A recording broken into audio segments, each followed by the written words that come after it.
Good morning, true crime friends. How y'all doing?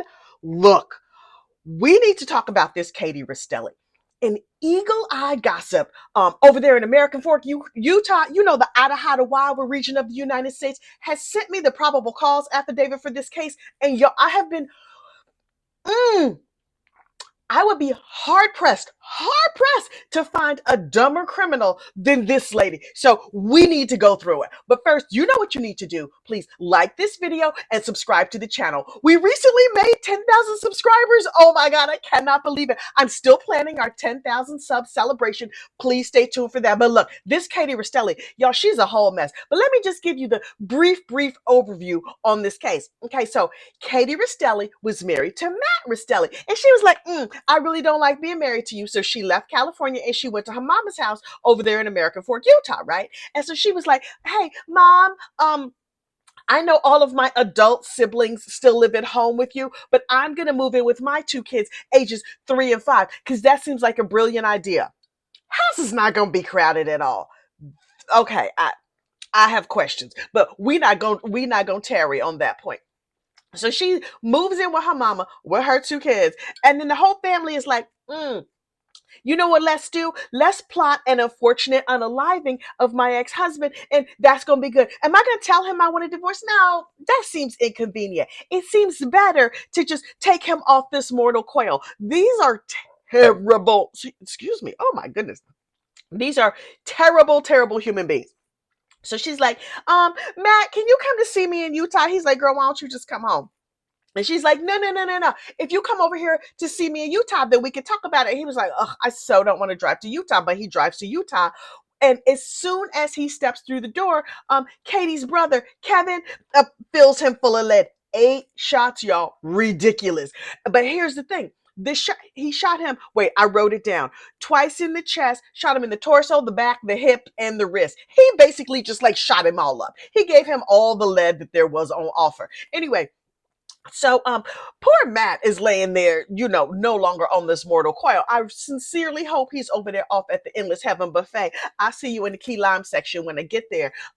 Poor Matt. But anyway, so Matt is no longer on this mortal coil. And according to these idiots who snuffed out this poor man's life, Katie, the wife, was upstairs and she's like, oh, my mom Tracy had to come upstairs and tell me that there was an unfortunate unaliving, and I came downstairs and I was very upset. Ma'am, if my kids drop a pan in the kitchen and I'm upstairs, I'm gonna call them, hey, what happened, what's going on? But there was 8 gunshots in your house and you were awake and expecting somebody to come, and you didn't have no questions. You didn't just come downstairs on your own. Okay. So these mamalukes waited 8 minutes, 10 minutes, something like that, to call the police. Well, the neighbor was like, was that gunshots? The neighbor, who was not in the house, who didn't know nothing about nothing, waited 2 minutes and was like, wait, I think that was okay. Boop, boop, boop. Hello, 911. It sounded like it was gunshots next door. I don't know what's happening. I'm not going over there. I'm not checking out nothing, but y'all should definitely come. So the popo came and they were checking out the situation. And here come Tracy meandering down the stairs. Oh, look at that. Katie.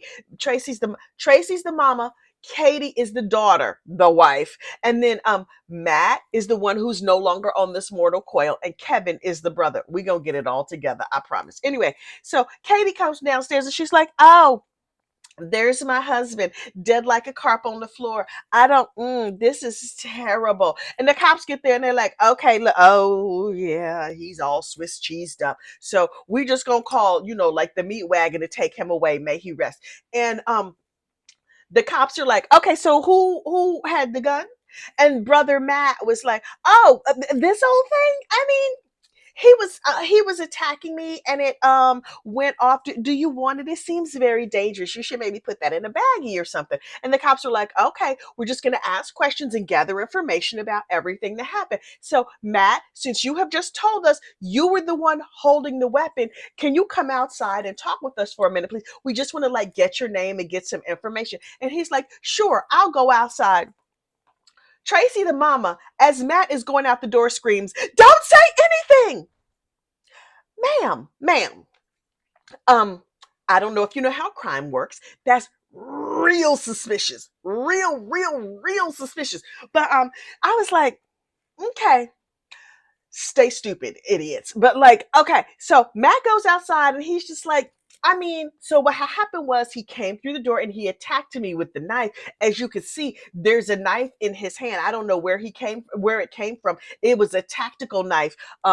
P.S. We find out later that the mama had bought the tactical knife and had sent emails to the company. Dear company, please stop sending me tactical knives. Thank you so much. Ma'am, do you know that all of your Google searches are discoverable? Now listen, far be it from me to help a criminal because I think they should all be captured and sent to jail. And after like a fair prosecution, etc. Anyway, so I was just like, what else did these stupid heifers search on their like little Google searches? So they pulled up Katie's Google searches. That's the daughter, the wife, now widow. Man, you not smart enough to search on incognito. You just out here on the wide open internet, just searching for things. And I wrote down her Google searches. She searched Utah gun laws. Okay. Okay.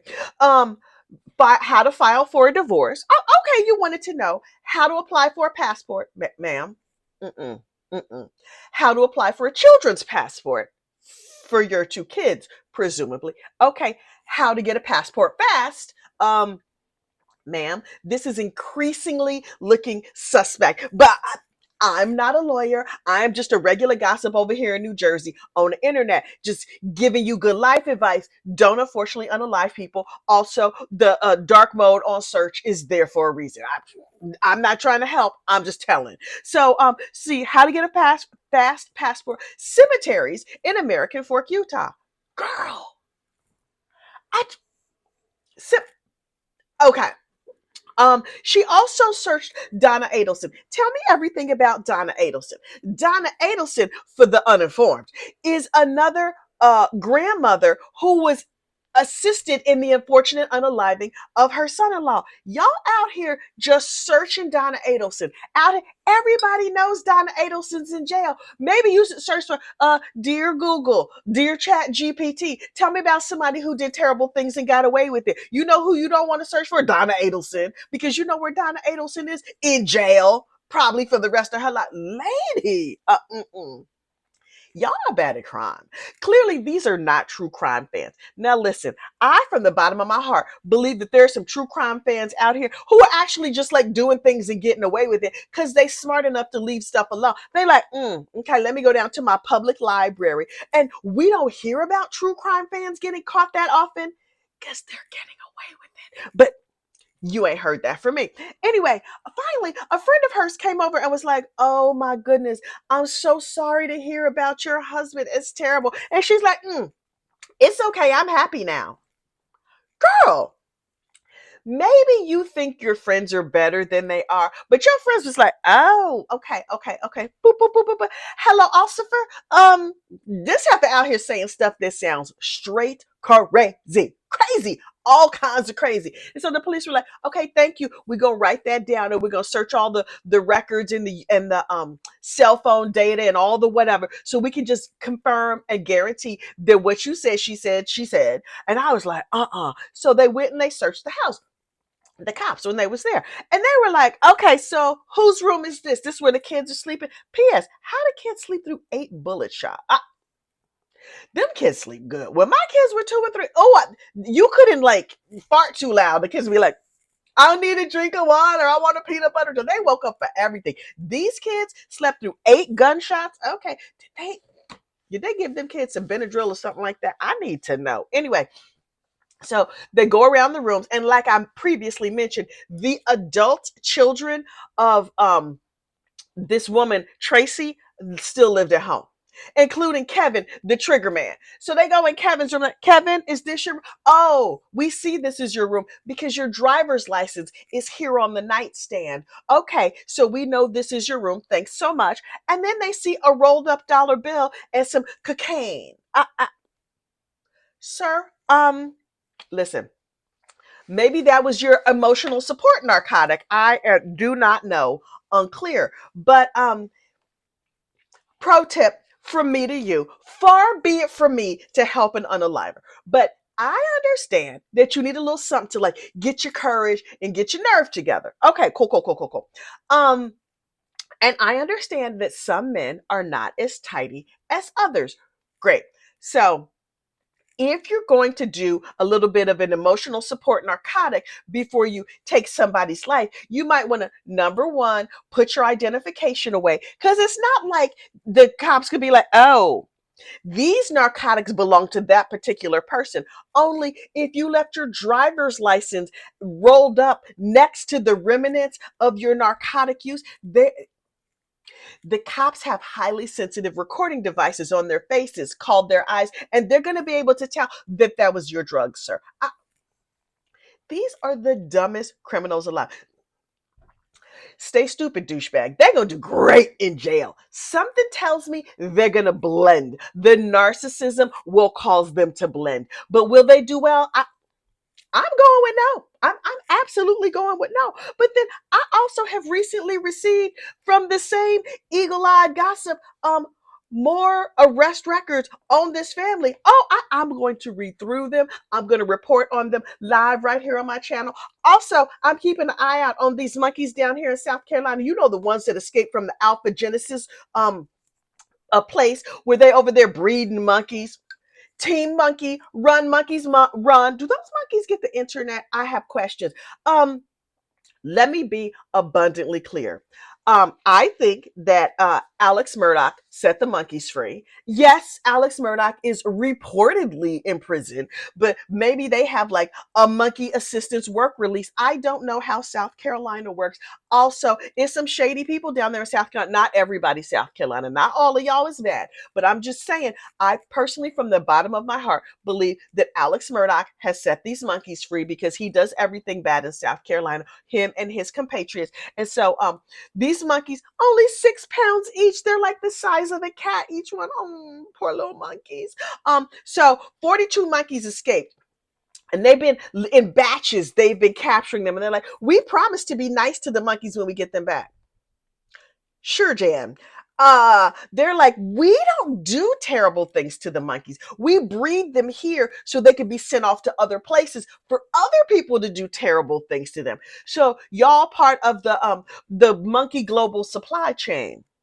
This seems like a terrible idea to me. I had no idea that we humans were still tested on monkeys, but honestly, it's a whole lot of things I'm like, I don't need to know nothing about that. And so this whole monkey testing thing usually falls under the category of I don't need to know nothing about that. But now I just feel real bad for these monkeys. And apparently there's a place down in Texas, a sanctuary that is like, they can come and live over here and live out the rest of their monkey lives. And I'm like, that sounds good. Can they go to Texas? But the Alpha Genesis people down there in Yemassee, South Carolina are totally mum. They're like, we not getting back. So it's some monkeys out here in these woods with keys that let themselves out. Somebody left the door open. I don't know what happened. In my mind, in my rich, fertile imagination, there is a Harriet Tubman monkey who is leading the rest of the monkeys to freedom. Now, I volunteer as tribute to be part of the Monkey Underground Railroad to help y'all get free. I will give you all the bananas that you need if you want to live indoors. I'll help supply diapers. I don't know what they're going to do with these monkeys. I'm nervous. I'm scared. But these were a bunch of breeding females. Okay. Like a hand monkey's tail. I see you, South Carolina. I see what y'all be doing. Is the Fitz News reporting on this? Callie Lyons, Jen Woods, that little fetus boy, Dylan, whatever his name is. Do y'all have an update on the monkeys? Are y'all part of the cover up? I have questions. I'm highly suspicious of everybody in South Carolina.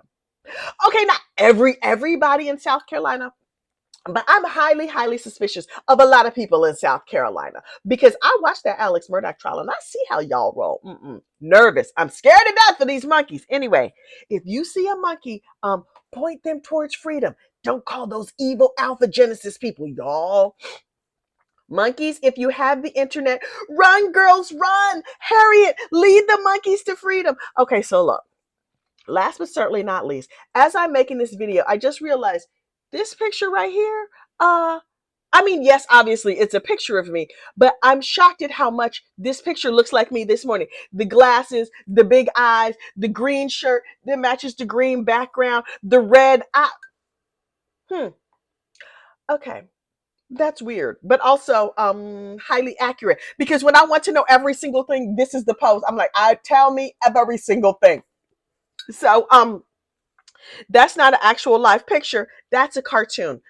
From where did I get that from? Oh, Oso paper. Oh, I love Oso paper. They should give me a discount code or something. I love Oso paper. Anyway, oh, I'll put a link to them in the description, I guess. If you want to get you a cartoon that looks just like you. I'm shocked at how much she looks like me. I just noticed it while I was making this video. Okay, listen. Get out there and go and do the rest of your day. Also, Team Monkeys. Bye.